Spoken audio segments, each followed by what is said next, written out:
We are going to get started here in a few minutes. I'm here to introduce Jane Higgins. Are you ready?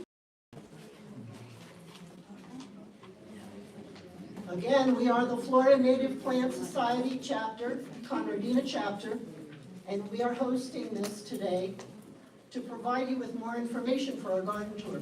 This is Jane Higgins. She's going to take us off on this presentation this morning. So Jane. Thanks for coming. Just want to let you know that the plant vendors are going to be there afterwards. So if you didn't get to check out the plants, they will be there when we're done as well.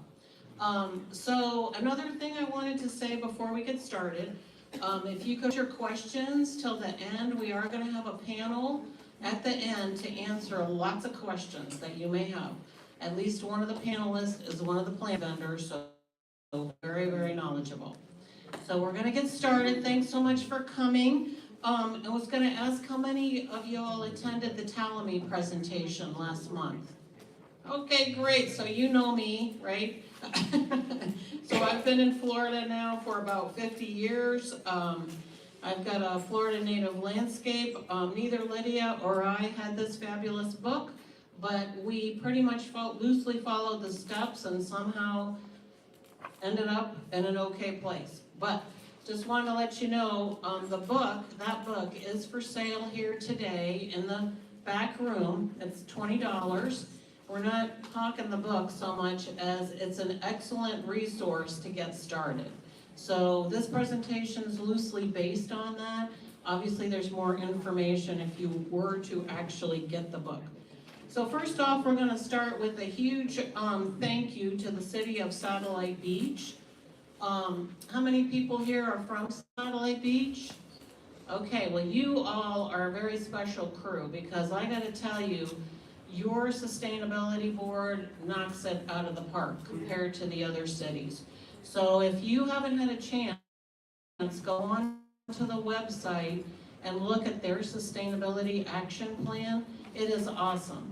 These are the categories on the top right that they've divided their objectives into. If you're not from Satellite Beach, I'd still recommend you looking at it because whatever city you're from could probably use this as an example. I'm on the Palm Bay Sustainability Board and I've given them the Satellite Beach one because it's an excellent example. So Satellite Beach was very gracious helping us with this event because it helps them with a lot of their sustainability goals. And they've donated use of this facility for all these sessions. They are a huge proponent of the tour. And so what we said we would do is share with you how you being here today in this seat is helping them fulfill their sustainability goals. And we're gonna go down these really quick, but this is in order of impact. And the first one is Satellite Beach is trying to get the National Wildlife certification as a community, which is pretty cool. And to do that, you have to have several community education sessions, and you need to be tracking how many yards also have that certification. And you'll see there that 3 yards on the tour this year have that designation in Satellite Beach. So we're obviously helping them check that box. And some other things we're doing here as we go down this list, I gotta have the bigger print version here for me, for these eyes. We're increasing public outreach about invasive species. Lydia's gonna be talking to you about that as well. We've got handouts on the invasive plant list in the far back room where the books and tickets are as well. We're also raising awareness about lagoon-friendly yards, and we're also, of course, by using native plants, focusing on water usage because native plants are going to use a lot less water than the non-native ones. So that's helping the Indian River Lagoon. So these are the objectives you're helping Satellite Beach with. So thank you very much. And we hope that your city can soon join that party. Okay, so how many people here have already purchased tickets for the tour on October 14th? Yay! So we really want to encourage you to do that because obviously you're interested in native plants. That's why you're here, right? Going on the tour is an absolutely awesome way to learn a lot more about native plants and to see what they look like in a mature setting. Several of the sites on the tour this year are mature yards, so you can really envision what's that 4x4-inch pot you just bought gonna grow up and look like, and flower, and the whole thing. So it's an excellent resource. So I just encourage you to do your homework, think about what you want to do in your yard, and use the opportunity on the tour to figure out what works in other people's yards and what therefore you can try in your yard. And you'll avoid a lot of painful mistakes if you can do that homework. We survived those painful mistakes, so we're here to tell you about it. All the tickets, when you buy a brochure, comes with a plant list of all the plants in each yard. So you can study those and take it on the tour, check it off with you if you'd like to. You want to map out a route. Maybe you don't need to go to all the houses because if you're a full sun person, you only want to go to the full sun yards. You can kind of think about that and know where you want to spend your time. So the best thing to do is plan to have fun. It's going to be a great day, even if it rains, which it's not going to rain. But if it did rain, that's not the end of the world. Okay, so types of landscapes, just something for you to think about. Obviously, you're here to learn about native landscaping. When you're thinking about your landscape, there's generally two extremes of native landscapes. One on the left is the wildlands, which is really like going to the woods, or if you've been to Erna Nixon or Turkey Creek, that's like the extreme wildlands. The other on the right is the manicured look, which is a little bit more of the botanical garden kind of look. They're both awesome, both use native plants, both have some pros and cons with them. The wildlands will be less maintenance and the wildlife will like it a little better. The manicured will be a little more maintenance and wildlife will still come, it just won't be maybe as much as the wildlands. So in the middle is the mixture. How many of y'all live in an HOA type area? So if you're in an HOA, what we call is do the manicured in the front, party in the back with the wildlands, if you can get away with that. Your HOA might not be thrilled with the wildlands in the front, but you can have some nice manicured beds in the front and that'll still help attract wildlife. And then you can maybe have a little more of a wild spot in the back for the yard. So just again, something to think about while you're on the tour, because you're going to see a couple of sites that are a little more wildlands. You're going to see some government buildings, and this one right out front here is a little bit more on the manicured side. So you want to kind of figure that out, and the book does a great job of helping you figure that out. What works for you, what works in your yard, in your neighborhood, in your HOA, if you have to appease them. Okay, so that's it for me. I'm going to turn it over to Lydia for the rest of the presentation, and enjoy.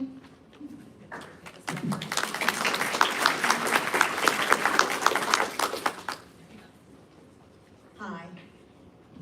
Hi. Hello. I'm Lydia Barber, and I am a transplant to, what did I just do? Oh, that's what I did. Okay. I have fat fingers. So, I'm a transplant. I've only been here for 4 years. How many of you are in the category of being a new transplant? Okay, you're in good company. There are some things that I want to tell you about my history of gardening. The first thing is that during the first 40 years, the most significant thing that I did with gardening was, as a 4-year-old, I spent a year with my grandmother. She had fruit trees, she had a grape arbor, she had a garden, she canned, she baked, she cooked, she talked to the birds. So the introduction that I got to gardening and to the environment in that time has lasted me a lifetime at 4 years old. Okay, in the next 30 years or so, I lived in a number of different areas in Virginia and then in Southern Maryland. And then, so the important thing about having moved to Southern Maryland is that I joined my first garden club there. I had retired, and so I had more time. What I found with the garden club is that I learned from other gardeners, and I learned from programs that were offered during the meetings. And I also had access to environmental school, a gardening school, and a landscape design school offered by the National Garden Club. I took all three. In 2006, I actually started landscaping my third of an acre there in Maryland. I had a landscaper that I worked with. We had a very good, close, collaborative relationship. We did it in 4 phases over the 10 years. We would walk the property. It's only a third of an acre, but it seems like a lot when you're planting and digging and that kind of thing. We would figure out what we wanted to do. We'd negotiate. And then when we got the plan in place, she and her team would do the big stuff. So they would cut down trees. They would put in trees. They would put in big shrubs. They would do the hardscape. And it was pretty significant because I had some big trees that needed to come out that had torn up sidewalks and that kind of thing. It was a house that was built in 1964.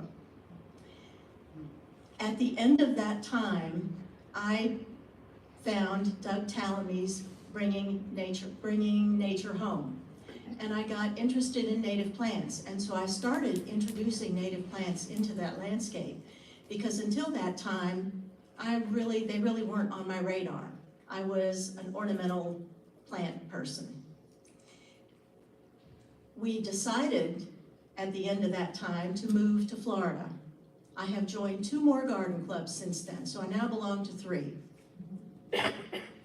And when we moved, we found that gardening here is profoundly different than when you have soil like you do in Southern Maryland. And I'll tell you more about that experience.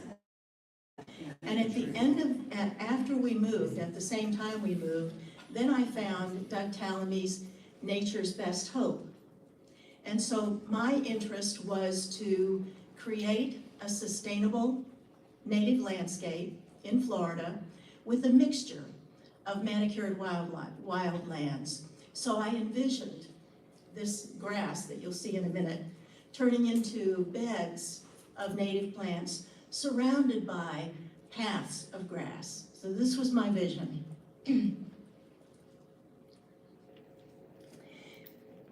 And we've talked about the book, and you're going to hear that Jane and I did our own process without a benefit of this book.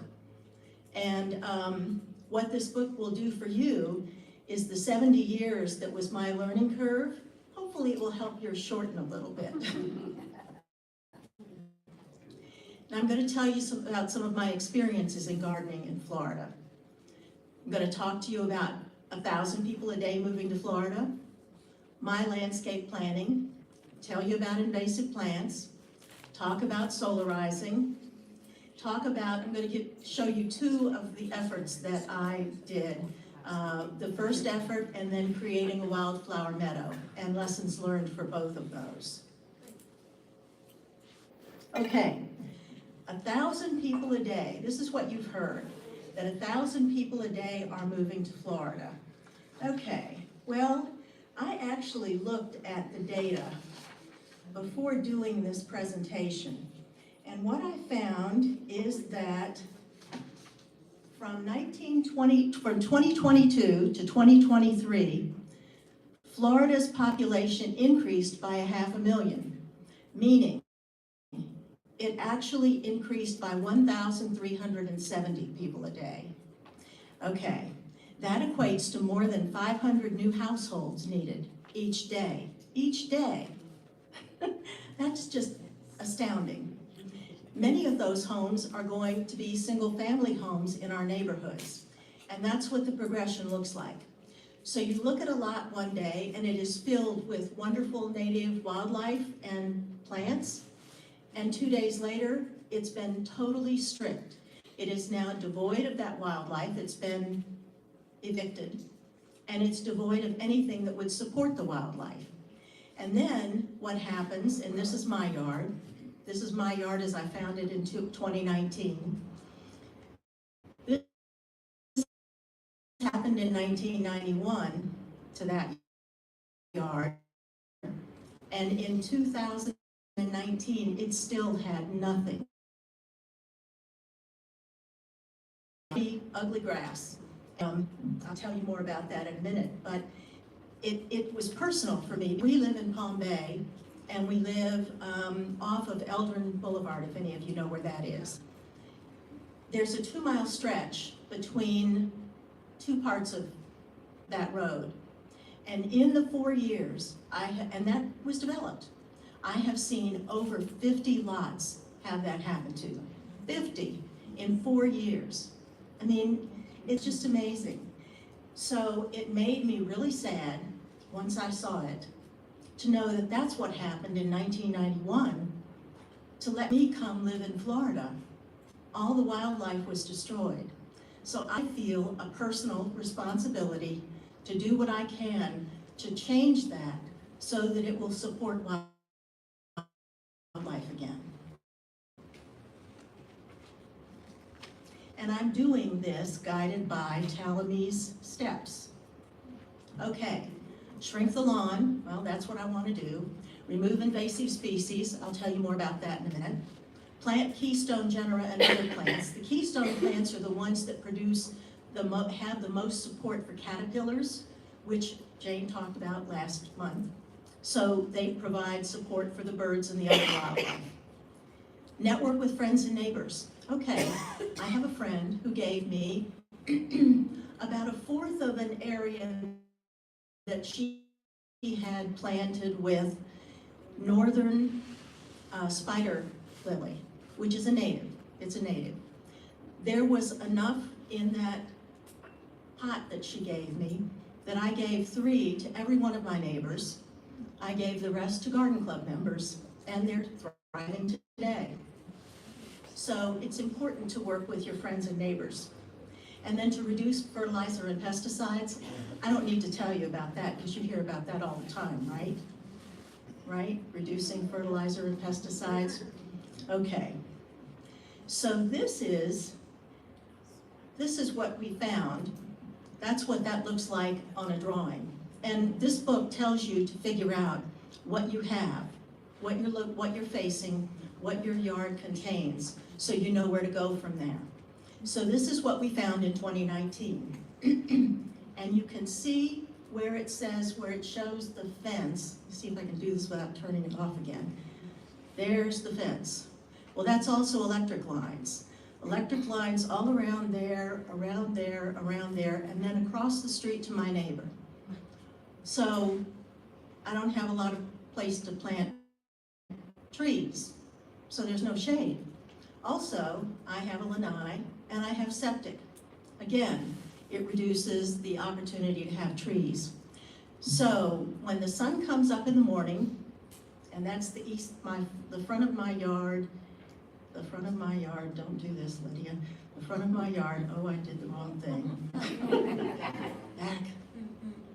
Okay, back, okay. So the front of my yard is east facing.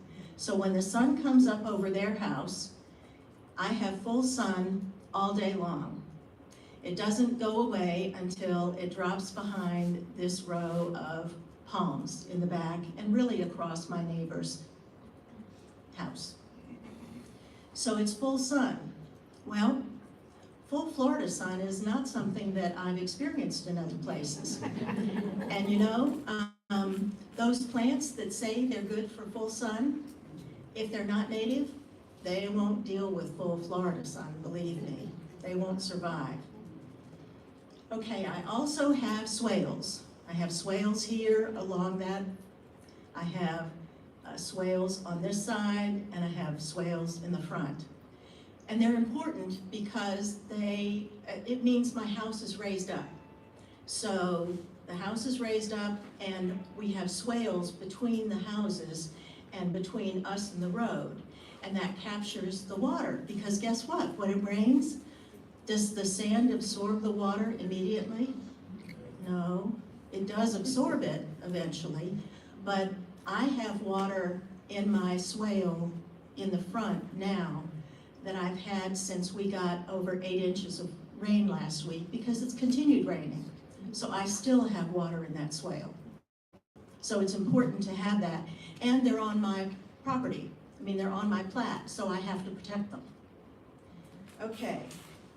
Okay, so here's what plants we had when we moved in. All right. Okay, this is a Robolini palm. It was a Robolini palm. Many of you know about Robolini palms. They have poisonous thorns, so it's planted in exactly the wrong place. You're not supposed to plant it by a sidewalk or by a driveway, and guess what? That's exactly where it was planted. We had to climb through it to go look at the house. We had 3 little roses, sad little roses. We still have a clerodendron tree right here, not a native, beautiful. It's one of those statues that Talamy describes. It's beautiful, I'm not getting rid of it, but the only support it provides for the wildlife is when the birds nest in it, roost in it at night. Okay, we have 3 sabal palms here, 3 here, 1 here, and 1 there. So we have 8 sabal palms. Natives, hooray. This is bougainvillea, not native, and it's also a statue. However, the birds nest in it because they're protected there from the swallowtail kites that I have seen take birds out of my neighbor's yard. This bougainvillea also was filled with invasive plants, and I'll tell you about that in a minute. So, and then the last remaining plant is a white bird of paradise. Okay, that little white bird of paradise is sandwiched between 2 palms in the corner of the yard. You know, the white bird of paradise it doesn't stand a chance back there. It looks so sad. So those are the plants that we saw. And, okay. Oh, and the other reality we faced is that there were hardly any birds. I came from southern Maryland where I had birds in my yard all day long. I had all kinds of birds. And we came here and we saw hardly any. We saw mockingbirds occasionally and blue jays and just not very many at all. On the plus side, one evaluation of the property showed that I had native plants, native wildflowers in the grass. Okay, that's good.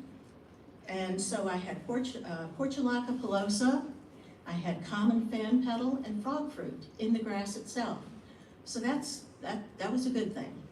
All right, hold on to your hats. Here we go. This is 2023. So everything that is orange is something that I have done since then. Everything that is orange is something that has been either added or modified since then. The yellow are things that are in progress right now. So I have 3 that are in progress right now. Although, as gardeners, you know, nothing is really ever done. So things that are done get expanded, they get changed. But that's the way it looks right now. I'm going to talk to you about the 2 beds that I described. This was my first effort right here. And then this is the wildflower meadow. So I'm going to tell you about those 2. And I'm also going to tell you that when I started with my first effort, I put 5 plants in there. They were native plants. And I put us on the map, on Doug Talamy's Homegrown National Park map. So we're there. So let's talk about invasives. Okay. In Maryland, I was dealing with English ivy and periwinkle.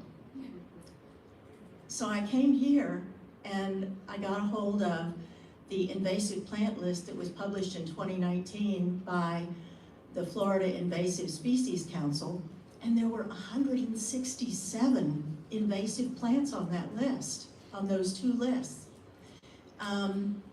And I learned that invasive, I was told, invasive means if it's on the Category 1 list, you dig it up. You put it in the trash. You do not put it in your yard debris. You put it in the trash because you don't want it escaping anywhere else. If it's Category 2, I was told, don't ever give it to anybody. But if you prune it, put the prunings in the trash. But then I heard people describing native plants as invasive, and that really puzzled me because a lot of people really don't know that invasive means it has invaded our habitats, our native habitats, and is destroying them. It means it's pushing out the native plants, it's pushing out the native wildlife if it gets loose. But people were describing things like our scarlet sage is invasive. Well, it really isn't invasive. Yes, it will pop up everywhere, but it doesn't displace anything else, and it's supporting the native wildlife. So there's a distinction that needs to be made. If you hear somebody use the word aggressive, make sure they're talking about a non-native invasive plant, not a native that's aggressive. Okay. Okay. So, the list is outdated. It was done in 2019, so I started looking for alternatives. And I found online a Center for Aquatic and Invasive Plants, published by IFAS. Well, it was great to find it, but then I figured out by looking at the plant list that not all the plants were on there, so that was really disappointing. And the other thing, have any of you ever seen that list? I'm sorry, I don't have the original one that I got. It's 8.5 by 14. It's teeny tiny print, and it's sorted by scientific name. Now, most garden club members that I know, including me, know some plants by scientific name, but if you take that list and you go into a store and you find this plant that you really, really like, and it has a common name on it, that list isn't any good to you. So, what I did is I created my own list. I took their list, I copied it, I put it into Excel, I sorted it by common name, and this list is available for you today. So the Category 1 and Category 2 lists are available in that room over there. Okay? So you'll be able to look at it by common name. All right. Something else I want to tell you about invasives. Those are the worst 12. You've heard probably a lot about Brazilian pepper.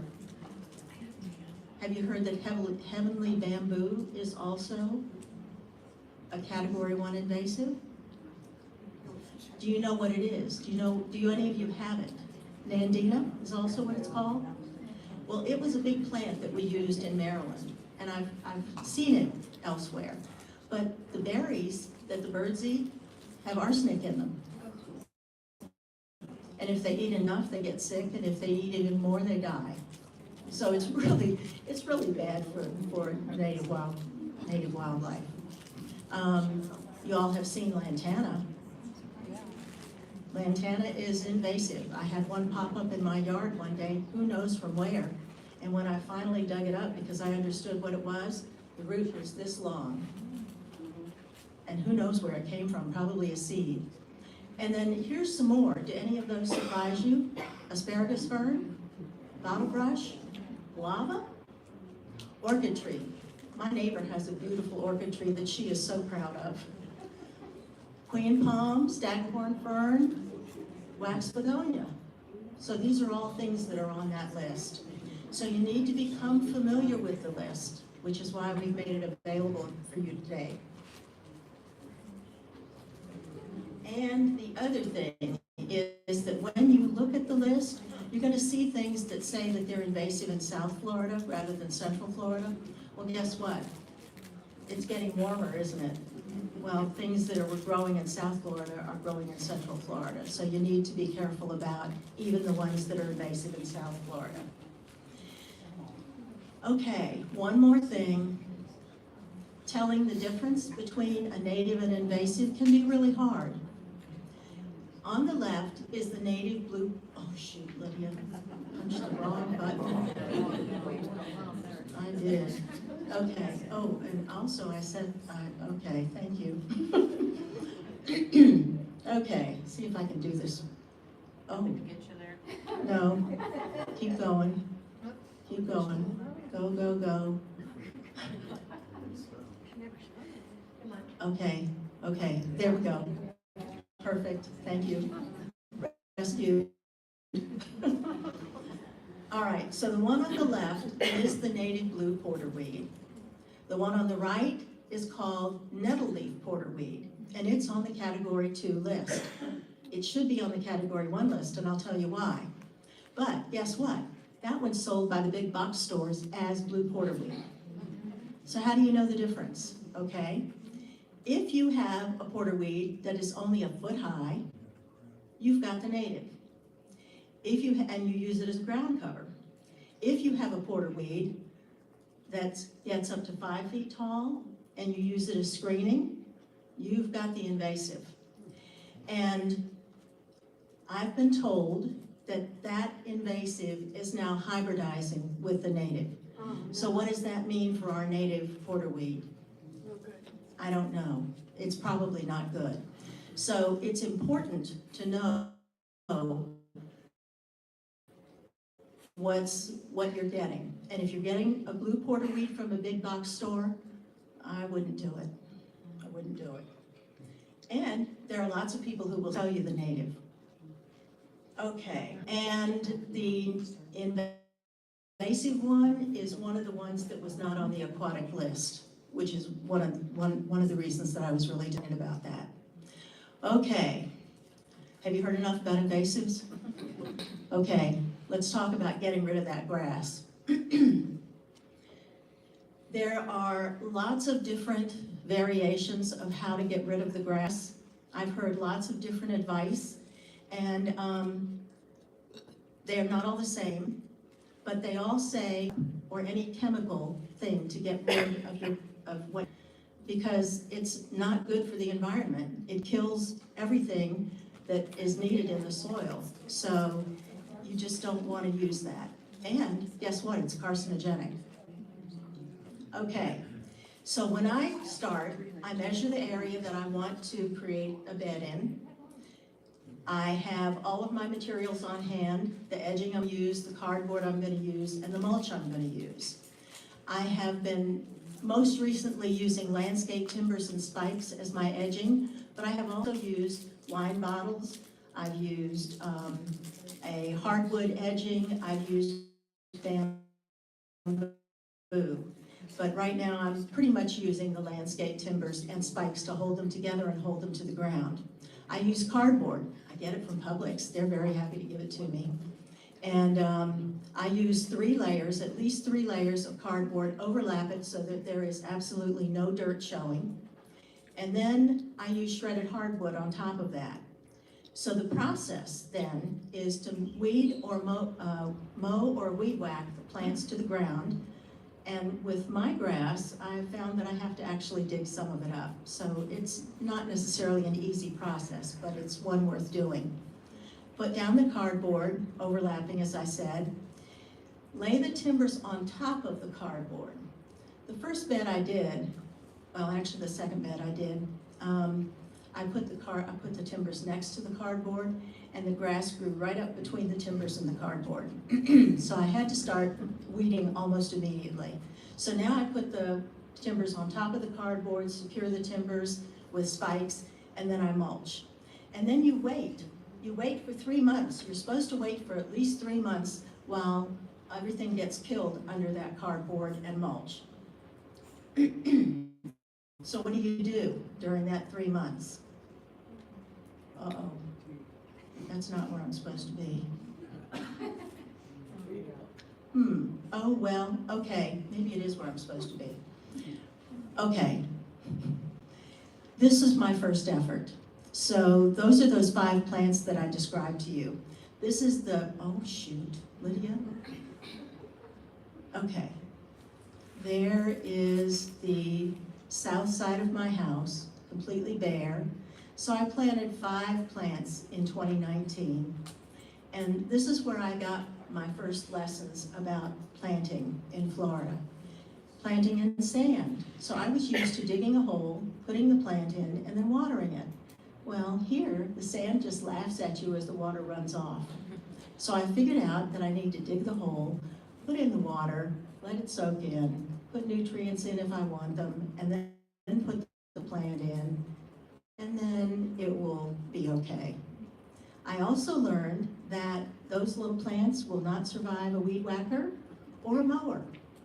So by 2020, I had to change this so that I had edging, cardboard, and mulch to protect those plants. So this is 2019 when I planted them, and this is 2020 when I added that stuff. So they really came up pretty quickly, which is a good thing. And that's what native plants do, is that they thrive in this area.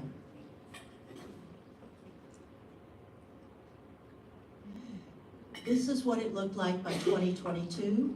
I had taken the mulched area back to the house because I was having to weed between the edging and the house. And I expanded the bed down in the west because I added frostweed, and I added a ground cover. I added mimosa, sunshine mimosa, thank you. So I added those, so that's what it looked like in 2022. All right, different button. This is what it looks like June of this year. So if you look at it from the west, you see the salvia, and I added the frostweed that I described, and the ground cover.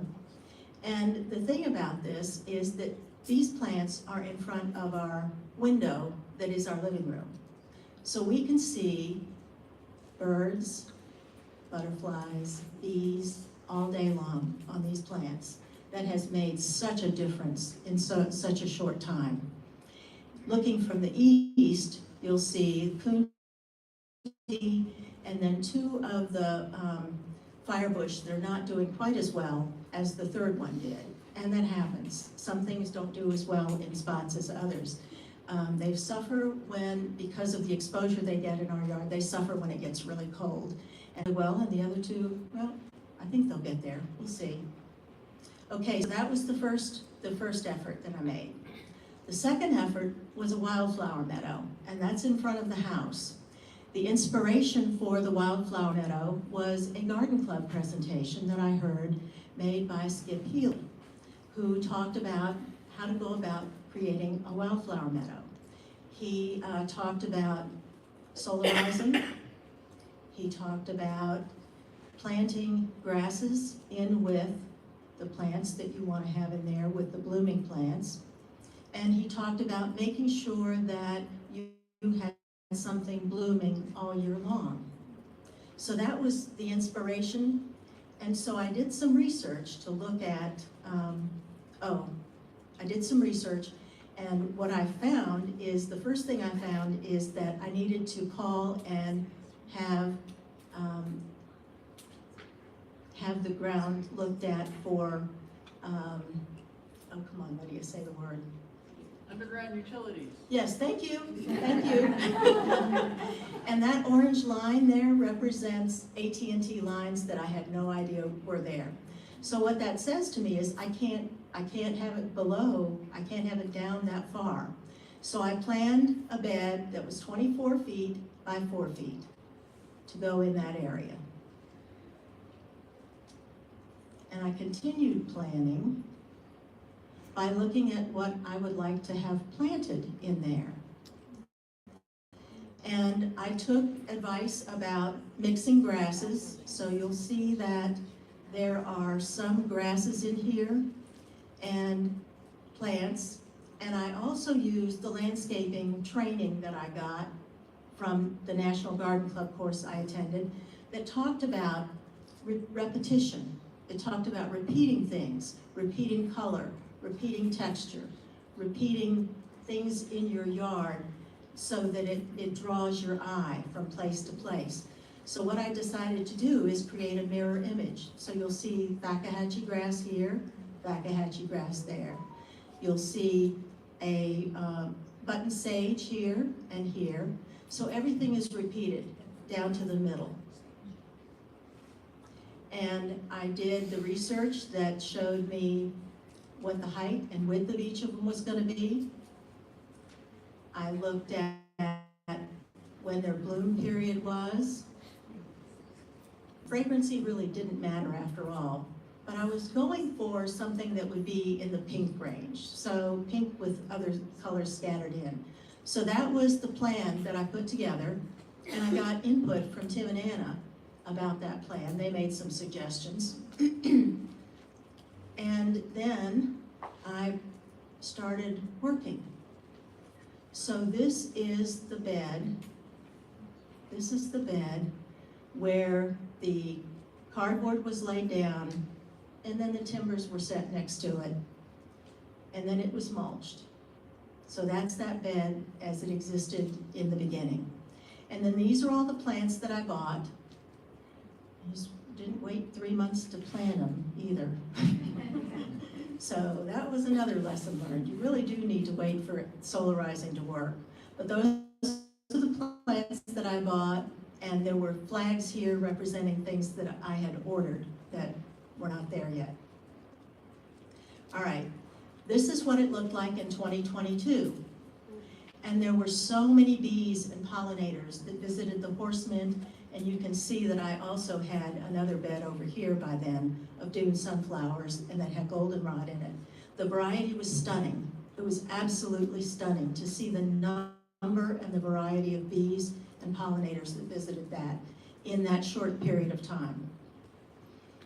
Now, one thing, well, I'll talk about lessons learned in a minute, but this picture was taken before the horse mint went wild, and it did. It took over the entire bed, and before long, you couldn't see anything but horse mint. So I went in and I started pulling it out, and then I discovered that it had scale because there was just too much of it. So I ended up having to take it all out. So when you check your measurements, when you do your measurements for how big things are gonna get, double check those. And the other thing is that I hadn't been on a native plant tour yet, so I hadn't seen horse mint. You'll get a chance to see horse mint when you go on the trip, so you'll know what it does. All right, this was one of my favorite photos of that bed, and that was in the fall, and this was after I had pulled all the horse mint out, and the mully grass was in full bloom, and the scarlet and button sage are still blooming. So it was delightful, and it was really nice immediately, almost immediately. Okay, now, the lessons learned. I already told you about the horse mint, and that I had, not only were they bigger, but I had too many of them. And I would have replaced the Conradina cancensis, if that's how you say that, with the Conradina grandiflora, which bloomed almost nonstop. So it was really interesting to see what happened. And there are things that never came up, and there are things never planted. And then I added later sunshine mimosa to replace some of the things that had gone, because I needed ground cover in there to help control the weeds. All right, this is what it looked like this past June. I have a lot more beds that are created on the sides. In the front, this has been created. I'm working on this one. That was one of the ones that's yellow. I'm still working on that one. There's beds up the side. And most of those are native plants. Not all, but most.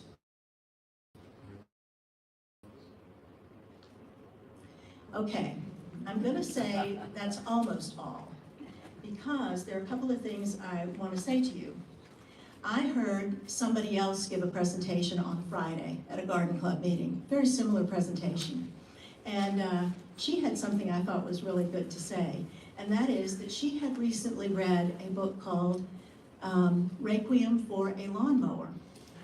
And in it, the authors had talked about if you have a grassy expanse, you spend a lot of time mowing, edging, repairing, fertilizing, watering, replacing, and if you had bought a car that required all of that effort and money and expense, you would call it a lemon.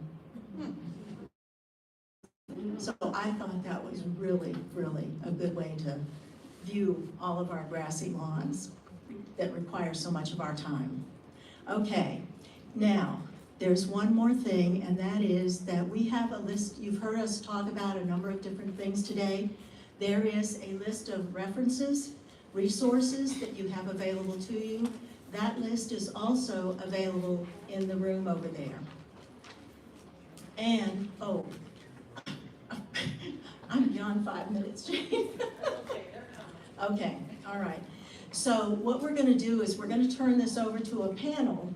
Is it a panel of one? No, there's Skip's here too. Okay, so it's a panel of two. Oh, and Lars is here. So it's a panel of three. Okay, so they are going to answer your questions, because I'm sure you have many after hearing what we've done. So,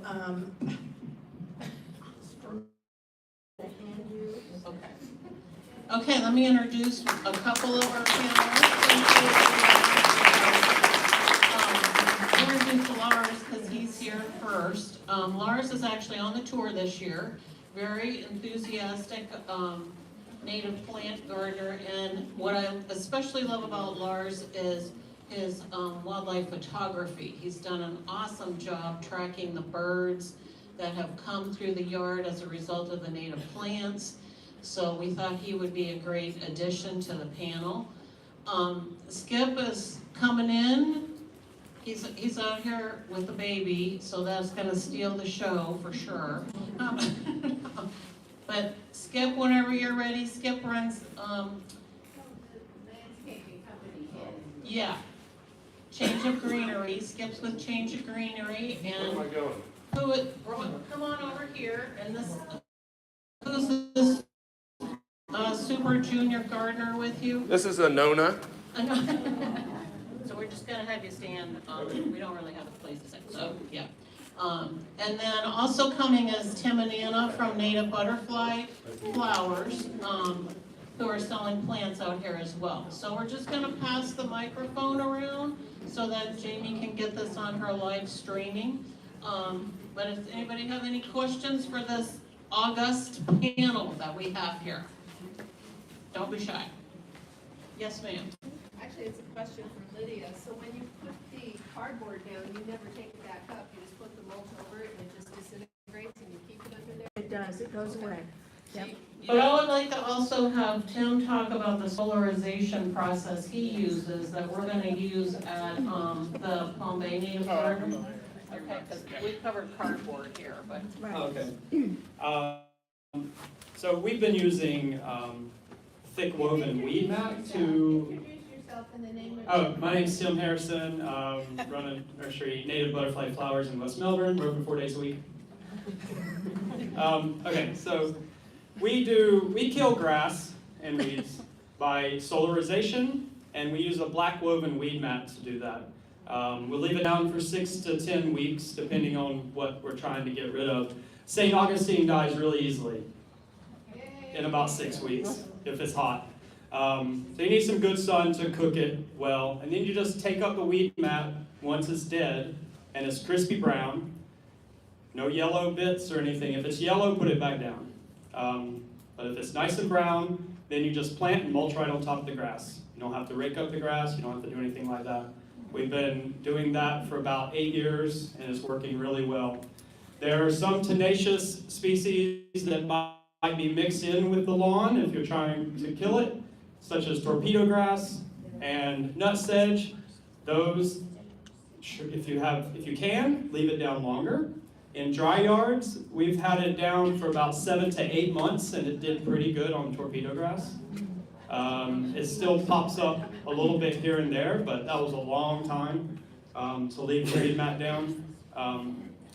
But you still have to, so if you're leaving it down for about 10 weeks or so, and then you take it up. If there's anything yellow, we just hand remove that because that will grow back.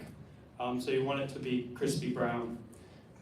With the weed mat solarization, you can make shapes and fold it and make curves and everything, and so you can shape your bed that way. So it works really well. The cardboard is really good. I like that because you don't ever have to take it back up, like you were saying. If you have torpedo grass, though, you have issues with that. So the solarization is a little bit better or more helpful on knocking it back some. Yeah. I'm sorry. Sure. I understand what you're saying about putting the cardboard down, and I think Lydia said you leave it there for 3 months. Well, you don't plant anything for 3 months, but you don't take it back up. You No, just I leave it. understand it. So you put the cardboard down for 3 months. When you're planting, do you have to put dirt on top of that to do No, something? no, you just make a hole through the cardboard. Oh, through the You cardboard, just okay. Clear the mulch away, make a hole through the cardboard, and plant your plant like you would. But as you know, gardeners change and things evolve, and I am getting ready to take my not so nice grass that is not doing a really nice job around my beds and use this process that Tim is describing. So I'm gonna measure my area that I want to kill everything and buy some stuff from him to use. Yeah, so it's considered an organic way to kill grass instead of using any kind of chemicals or anything. Do you want to call people's Do you want hands? to add anything to that, Skip, or is that the way you kill grass? Yeah, I mean, if we don't want to wait that long, sometimes what we'll do is we'll mark out our beds and then use a sod cutter. That's typically what we do in our installations if we need an instant gratification in order to get everything done or we're on a timeline. Sod cutter looks a little bit like a tiller, but it has a blade that's flat and you can drop it to a depth of anywhere about 1 to 3 inches. And then we can run through the sod, pull it up, and then haul it away. And not to say that things like torpedo grass are instantly taken care of, because the rhizomes of torpedo grass can be a foot deep in some instances. So typically, if we have weed pressure afterwards, we'll notice it within the first month. So that first month of weeding after installation is the most important typically, and gives us the most insight as to how weedy the yard is going to be and what the maintenance would be from that point. But I don't think there's a 100% guarantee on getting rid of weeds in any situation ever. So don't think that by doing a native landscape you're never going to have to pull a weed again. Things blow into your yard even if you had nothing growing underneath your substrate, your mulch, or whatever it is. But you're going to have to maintain a native landscape. It's a different type of maintenance, but it's precision weeding basically. So, but yeah, solarization is great if you can utilize that and you have the time to do it as a homeowner. Skip, could you introduce yourself, please? Sure, yeah, my name is Skip Healy. I own Change of Greenery. We're a native landscape company here in Melbourne. We have a shop over in EGAD, just across the bridge. We're there, it's our design studio and shop, so we're there Fridays and Saturdays. But we do landscape maintenance, installation, and designs for the Space Coast. So, And both of these great companies are major sponsors of the landscape tour, so we really, really appreciate them. Thank you.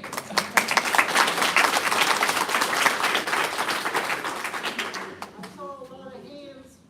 I would say something else about I would say one more thing about the solarizing. It's helpful when you do solarize or use the cardboard if it's just nice St. Augustine that'll die or weeds. It helps keep weed seeds in the seed bank.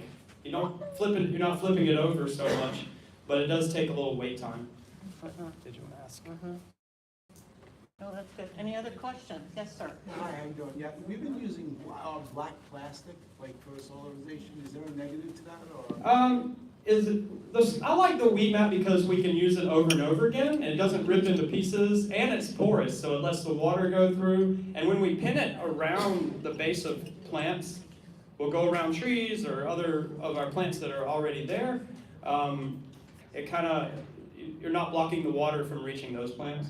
And we can use it for about 2, almost 3 years before it completely deteriorates. So it's longer than the visqueen black plastic or the clear plastic. Anybody else? So, yeah, I've got flower beds are already there, but lots of weeds and some little bit of plants. So I would take like the stones off, probably uproot the flowers. And then would you recommend to get rid of the weeds and things, to put the cardboard down and let it wait? Or the solar grass and let it Yeah, wait? exactly. And then start it up again? Yep. I guess. Okay. Yeah, bed prep is the most important thing for success. Getting your bed prepped really, really well, ready to go for long-term success. It's very important. Can I jump in on that? definitely. And I'm not a professional at this, but I came through the school of hard knocks here. And for me, like, there's one species of plant, one genre that's missing on that invasive species list, and that's grass. That's lawn grass, all of it. And torpedo grass is the absolute worst. I had a lawn full of bad stuff, dollarweed and torpedo grass, and I just ended up digging the whole thing up. But I didn't have the patience to solarize and wait. But one thing that I learned though, and I realized going into this, is that if I don't put barrier, I've dug that torpedo grass down as far as 18 inches. It's gonna come up, and my neighbor tried to solarize a section of his, and if it's reaching out to the other side, it's gonna feed back to the roots inside. So I ended up putting a wall in, and then under the wall, I ended up putting metal flashing under there to keep his dollarweed and torpedo grass out.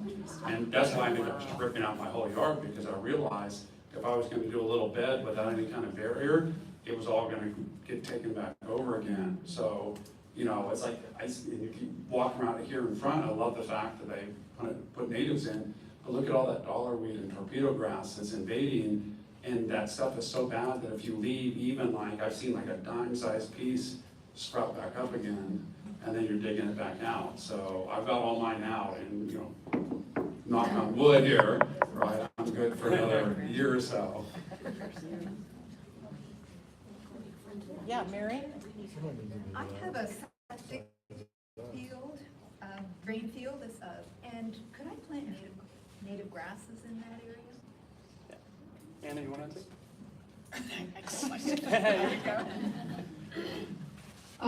So a lot of our grasses are clump grasses, so typically over drain fields.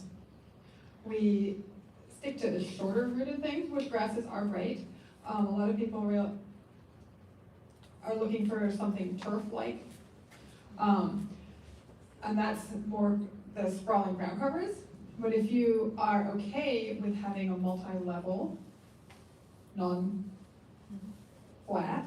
surface, then you have a huge array of different wildflowers and clump grasses that you can put up there. Of course, it's the same thing, you've got to get the weeds out first, and then you would have a space that you can have a lot of fun with mixing in wildflowers. Because, yeah, leach fields are great spots for kind of like your meadowy wildflower area. I have a question. Okay. I have been told that some ground cover I really can't use over my septic. Like I can't use sunshine mimosa, is that right? Yes. Yes. Yeah, so we had a customer that had a new drain field and septic tank installed. So, and that process is state involved. You have to get a lot of permits pulled. So, in that process, we had to send in at least 2 or 3 applications because we wanted to use sunshine mimosa initially, and that was denied. It taps, which I can attest that it's hard to remove if you wanted to remove it from a spot. So I understand why. But they did approve twin flower, they did approve frog fruit, and, you know, like Anna was saying, if you're okay with using things that aren't necessarily designed for foot traffic or, you know, just more of a meadowy effect, you can do a multi-layer kind of planting where you have wildflowers and shallow-rooted clumping grasses, because we did get love grass approved in the plan as well. But it is you know, something when you're getting a new septic tank, they are pretty strict. But if you're just utilizing your existing, you could probably be creative with it. Awesome. Anybody, go ahead. Is there a certain time of year that's the best time to start throwing plants in, or is there a certain time of the year that you shouldn't be doing it? We as a company are planting as long as there's not a hurricane coming tomorrow or a freeze, coming tomorrow. We're out there planting, but, Tim and Anna have a huge array of plants and an awesome operation, and so they may be able to attest to this too, but the availability of plant material definitely it changes in the winter months, so you really are a little bit subject to the availability. So other than that, do you guys have any? Oh, like the hot one summers thing- and. You're gonna, yeah, obviously. No, so the one thing that we're very much the same as Skip, it's like, as long as there's not a hurricane or freeze in the imminent future, we'll plant anything. But one thing we have found is if you plant in the fall, you're going into a dry season. If you plant in the spring, you're going into a wet season. So that is something to consider, just depending on how you can water, because establishment is very important for you to be able to water your plants in. Fall is a great time because we love to be outside. That's what I say. It's like, yeah, it's a great time for us to be outside. Summer, not so great for us, but the plants love it, and it's raining all the time. So it's just things to consider, I guess you could say. But like, if you go to the Wildflower Foundation or something like that, they all say, like, start your wildflower beds in the fall. That's when the seeds are naturally falling and these plants are naturally germinating, and then they're kind of sitting and waiting until spring, growing their roots and stuff like that. So it's just kind of what you want to put into it and kind of what you have for irrigation requirements, because winter and spring are definitely, spring is often our very dry season. Like, we can have a month or two without rain in the spring, which is really hard for a lot of plants, especially little seedlings. So that's a consideration. Anybody else? All right, go ahead. Do you have any tips or thoughts on completely replacing your grass with native ground cover? Like your whole lawn? Yay, do it. So do you want it to stay as a mowed turf, or are you replacing your whole mowed area with different levels and shapes and sizes? So I think one level.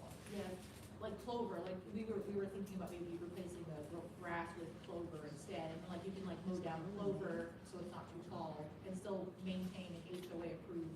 Right, so you're in an HOA, you want to bring diversity in the landscape.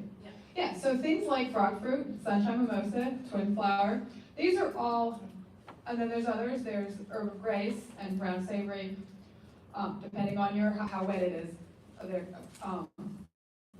These are things that you can have they can grow fairly well under a mow blade. And you could mix them with your lawn, or you can thin your lawn. You can take out sections of lawn, or if your lawn dies in spaces, it's doing the job already, so just plant into those dead spots. And they can sprawl out, they can spread out with it, and you can just keep them mowed. Or you could kill everything and start putting in just natives, and then move it to a mowed space. So yeah, there's a few of them that you can do that with. Of course, we would encourage you to put in some other sizes too, but do you have anything to say on this? Yeah, I would just say that's fine. I would just say with HOAs, typically, the easiest way to get away with sneaking natives into an HOA, with approval, of course, is by, keeping a relatively similar shape of the beds that are in the landscape already. You can expand them a little bit, and then adding the native plants into those beds, creating more diversity. Because, adding lawn of sunshine mimosa or frog fruit, is great. You're going to be bringing in a lot more pollinators, and there's going to be a lot more habitat value than monoculture of St. Augustine, but it's still a monoculture. One of the diversity is key in native landscapes. So even having mimosa plugged into your lawn, is better than it creates diversity. You have, you know, multiple species within that walkable space. So, but, you know, if you're just having a lawn, no plants, no trees, you know, of even a native plant, you're only creating so much habitat value, I would say. Skip, Yes. there are, I just did a look up about clover. There are two clovers that are native in Florida. Trifolium carolinum, and Trifolium reflexum, but I don't know what they are like. I think most of them are in North Florida. Okay. Yeah, One thing, I don't really know clover much, Yeah. but I think it's an annual, like, Right. usually used for cover Yeah. crop. so there's the clover we see, the white clover is a European species that we see around here. But then there's a crimson clover, which is in North Florida, so down here it doesn't thrive very well. They used to use clover as a nitrogen fixer before they had synthetic fertilizer. But what I would use is sunshine mimosa, because that's a nitrogen fixer. So it will green up your lawn, it'll make everything without any additional synthetic fertilizer. So sunshine mimosa acts like Adding, sunshine or frost with native species into your St. Augustine, would it eventually take over the St. Augustine, or? not necessarily, it'll mix with it. It'll kind of be there with it. Yeah, that's what we've seen. Yeah, they grow very similarly, and that, like, the stolons are on the surface, so they're going to be competitive with that sunshine mimosa more than like Bahia would be, because it's more of a clumping turf. So if you have like a bald patch, you know, that's it can start to fill in and really get going. But if you're just plugging it into a really thick thatched up St. Augustine lawn, it's not going to do much. Do you have the sunshine mimosa here, or frog fruit? We do, yeah. Yes. I have a bug question. Yeah, sorry, we just had this gal had her hands up for a few minutes. No, I have a bug question. I'm from Virginia, Maryland too, and I never had to deal with this when I would do plants or vegetables or anything. These little white, like they call them mealy bugs. And people say you're supposed to spray soapy water on them. I mean, they just killed they killed my plants. Right, so we encourage beneficial insects by planting wildflowers to help bring a balance between the pests and insects. So they'll go for the other? Yeah, so we have ladybugs and syrphid flies Well, yeah. and assassin bugs, and so they're all here naturally. We don't suggest to order them. Yeah. There's, you know, just watch and have a diversity around your plants. Diversity in planting solves most things.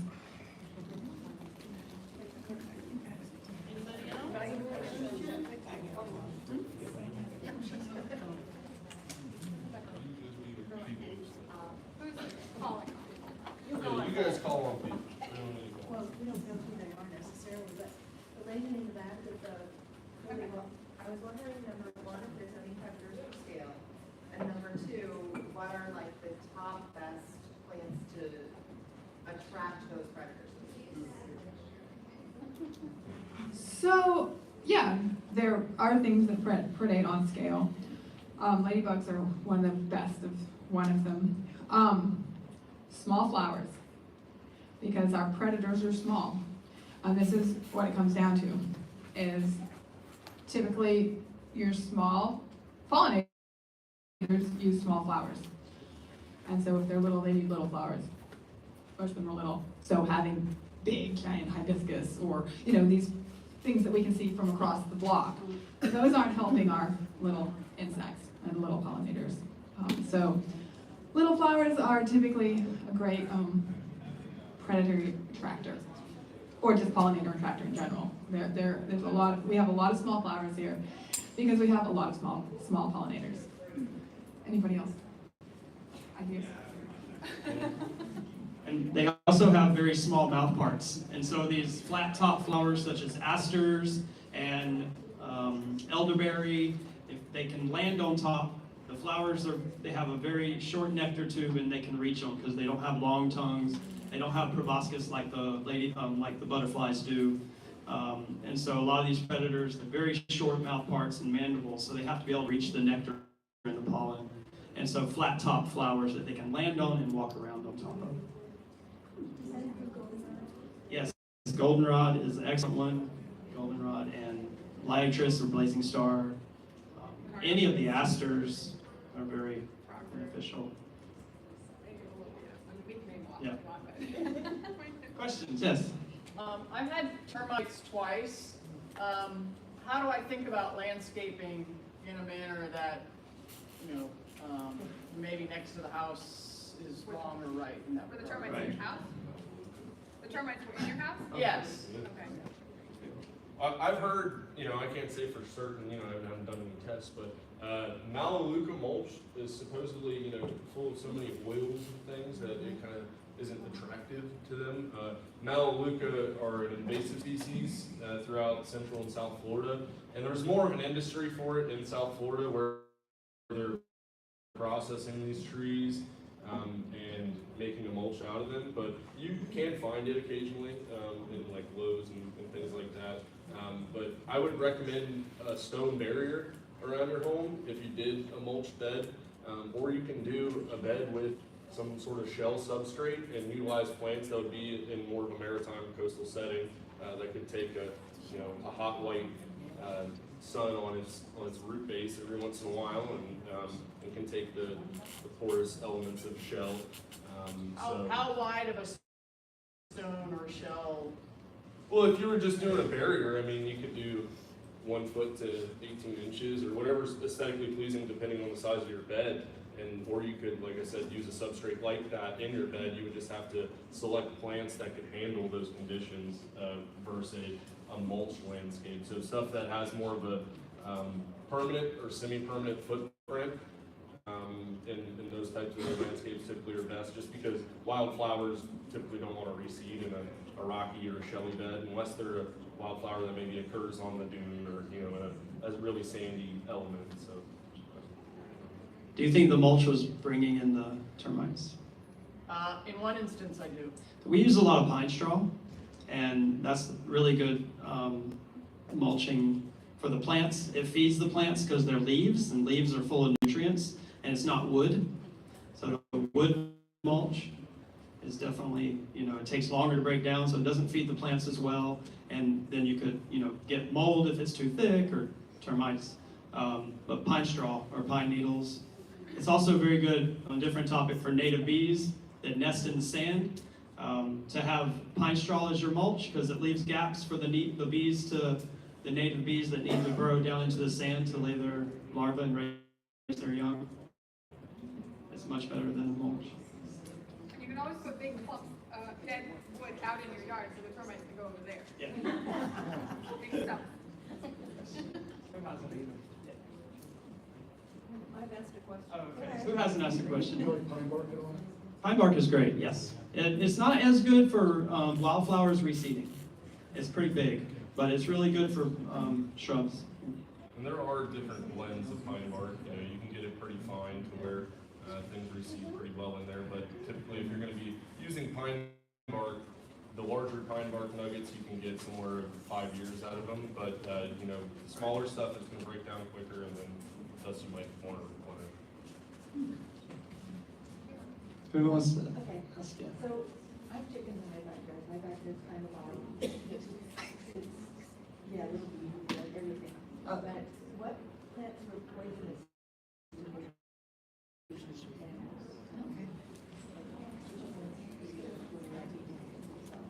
They eat everything.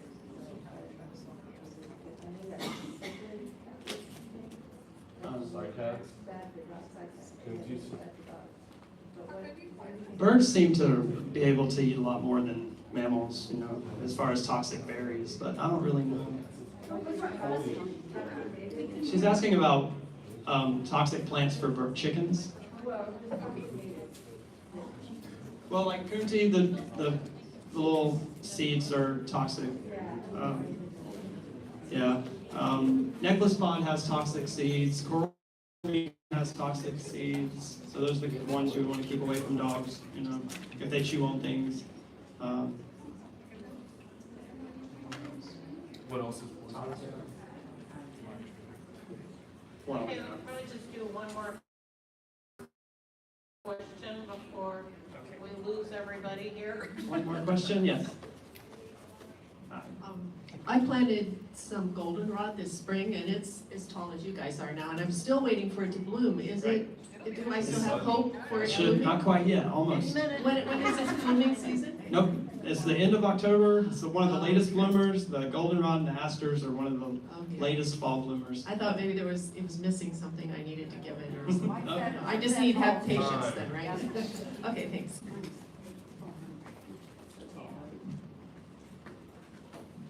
Okay, just a reminder, we have books and tickets for sale out here.